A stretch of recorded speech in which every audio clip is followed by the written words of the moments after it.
तुम्ही पाहत आहात MCN न्यूज मराठी। स्मार्ट मीटरची सक्ती करत ग्राहकांवर जबरदस्ती करणाऱ्या हिवरखेड महावितरणच्या निष्काळजीपणामुळे एका निष्पाप तरुणाचा जीव गेला आहे। ज्ञानेश्वर कैलास गोमासे या तरुण कामगाराचा विद्युत तारांच्या स्पर्शाने दुर्दैवी मृत्यू झाल्याने संपूर्ण परिसरात संतापाची लाट उसळली आहे। जोपर्यंत कारवाई होत नाही तोपर्यंत मृतदेह ताब्यात घेण्यास नागरिकांनी स्पष्ट नकार दिल्याने तणावाची परिस्थिती निर्माण झाली होती। 21 मार्च रोजी रात्री ज्ञानेश्वर हा आयशर ट्रकवर आपले कामकाज संपवून टोलकाटावर मोजणी करत होता, मात्र तिथेच लोंबलेल्या महावितरणच्या जीवघेण्या विद्युत तारांचा त्याला स्पर्श झाला।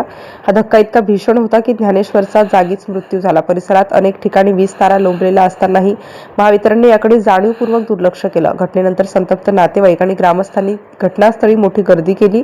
जोपर्यंत कुटुंबाला न्याय मिळत नाही तोपर्यंत मागे न हटण्याचा पवित्रा जमावाने घेतला। परिस्थिती हाताबाहेर जाऊ नये म्हणून हिवरखेड पोलिसांनी चोख बंदोबस्त ठेवला होता। ज्ञानेश्वर हा आपल्या कुटुंबाचा आधार होता।